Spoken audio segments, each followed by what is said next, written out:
Hey lady, are you working on making a baby? And are you sure that you're eating enough protein? Okay, so I asked this because I'm a fertility dietitian, and this is one of the most common things that I see, women not eating enough protein to support their hormonal health.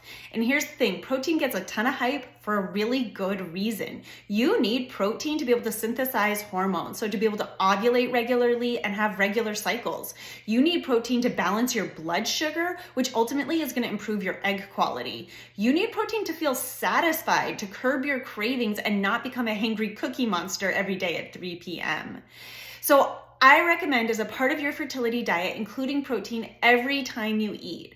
If you're a numbers gal, this looks like 10 to 20 grams per snack, 20 to 30 grams per meal. And for most women, at least 100 grams of protein per day, sometimes more than that. If you want some guidance about, checking out if you're eating enough protein, if you should be eating more, how to make it work in your busy lifestyle, that's what I'm here for. Just follow the link in the bio and I'd be happy to chat with you.